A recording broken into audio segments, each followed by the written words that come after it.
Thumbelina. There was once a woman who wanted very much to have a child. So one day she went to a fairy and said to her, "I should so much like to have a little child. Can you tell me where I can get one?" "Here is a barley corn for you," said the fairy. "Put it in a flower pot, and then you will see something happen." The woman went home and planted the barley corn. There grew out of it a large and beautiful flower, but the petals were tightly closed as if it was still only a bud. "What a beautiful flower!" exclaimed the woman, and she kissed the red and yellow petals. But as she kissed them, the flower burst open, and in the middle of the blossom sat a little girl, quite tiny, trim, and pretty. She was scarcely half a thumb in height, so they called her Thumbelina. But one night, when she was lying in her pretty little bed, which was an elegant walnut shell, an ugly old toad crept in through a broken pane in the window. She hopped onto the table where Thumbelina lay asleep. "This would make a beautiful wife for my son," said the toad, taking up the walnut shell, with Thumbelina inside, and hopping with it through the window into the garden. There flowed a great wide stream, with slippery and marshy banks. Here the toad lived with her son. Ugh! How ugly and clammy he was, just like his mother. "Croak, croak, croak," was all he could say when he saw the pretty little girl in the walnut shell. The tiny Thumbelina woke up very early in the morning, and when she saw where she was, she began to cry bitterly. For she was placed on a great green leaf in the middle of the water, and she could not get to the land. The old toad was decorating her room, to make it very grand for her new daughter-in-law.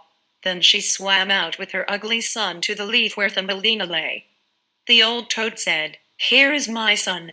You shall marry him, and live in great magnificence down under the marsh." Then they took the neat little cradle and swam away with it. But Thumbelina sat alone on the great green leaf and wept, for she did not want to live with the clammy toad, or marry her ugly son. The little fishes swimming about under the water had seen the toad quite plainly, and heard what she had said. So they put up their heads to see the little girl. When they saw her, they thought her so pretty that they were very sorry she should go down with the ugly toad to live. No, that must not happen. They assembled in the water round the green stalk which supported the leaf on which she was sitting, and nibbled the stem in two. Away floated the leaf down the stream, bearing Thumbelina far beyond the reach of the toad. On she sailed past several towns, and the little birds sitting in the bushes saw her, and sang, "What a pretty little girl." The leaf floated farther and farther away.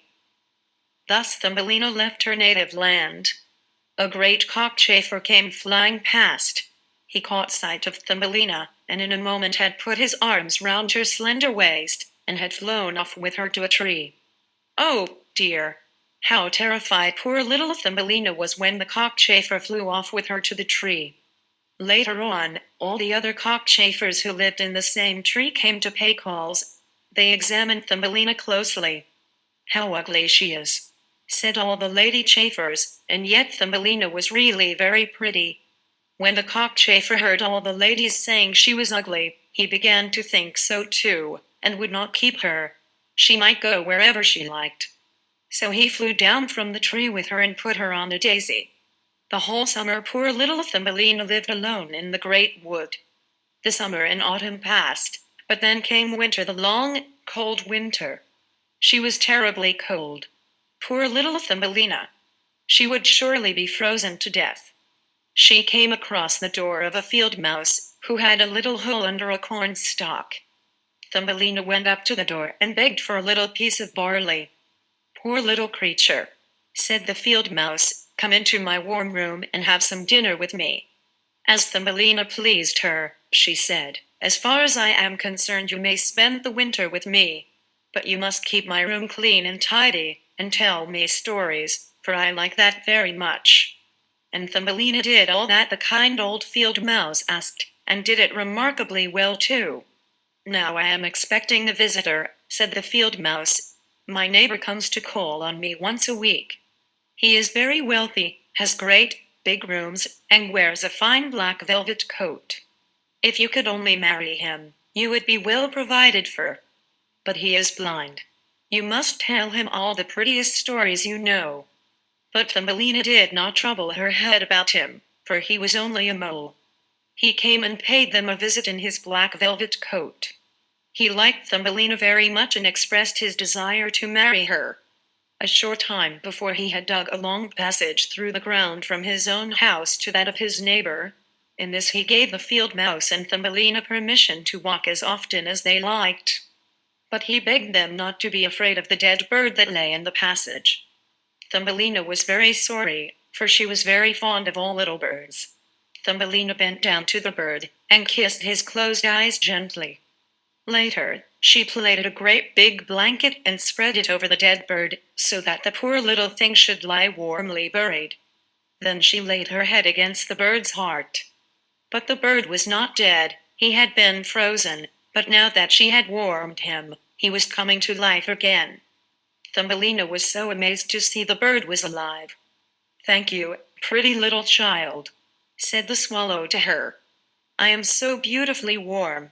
Soon I shall regain my strength, and then I shall be able to fly out again into the warm sunshine." When the spring came, and the sun warmed the earth again, the swallow said farewell to Thumbelina and flew away. "Now you are to be a bride this very autumn, Thumbelina," said the field mouse, "for our neighbor has proposed for you." What a piece of fortune for a poor child like you! But she was not at all pleased about it, for she did not like the stupid mole. Spring and summer passed and the wedding day arrived. The mole had come to fetch Thumbelina to live with him deep down under the ground, never to come out into the warm sun again, for that was what he didn't like. Tweet, tweet, sounded in her ear all at once. She looked up. There was the swallow flying past. "The cold winter is coming now," said the swallow. "I must fly away to warmer lands. Will you come with me? You can sit on my back, and we will fly over the mountains, to the warm countries where the sun shines more brightly than here, where it is always summer, and there are always beautiful flowers." "Yes, I will go with you," said Thumbelina, and got on the swallow's back. Up he flew into the air, over woods and seas, over the great mountains where the snow is always lying. At last they came to warm lands. There the sun was brighter and the sky seemed twice as high. The swallow flew down with Thumbelina and set her upon one flower. But there, to her astonishment, she found a tiny little man sitting in the middle of the flower. He had the prettiest golden crown on his head and the most beautiful wings on his shoulders. He himself was no bigger than Thumbelina. He was the spirit of the flower. In each blossom there dwelled a tiny man or woman.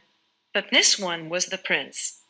"How handsome he is," whispered Thumbelina to the swallow. When the prince saw Thumbelina, he was delighted, for she was the most beautiful girl he had ever seen. He asked her name, and then invited her to his castle. The prince fell in love with her, so he asked her if she would be his wife, and queen over all the flowers. This certainly was a very different sort of husband to the son of a toad, or the mole. So she said, yes, to the handsome prince. She was gifted then with a beautiful pair of wings, so she too could fly from flower to flower. "You shall not be called Thumbelina," said the prince to her. "We will call you May Blossom." So she married the prince and became the queen of the flowers.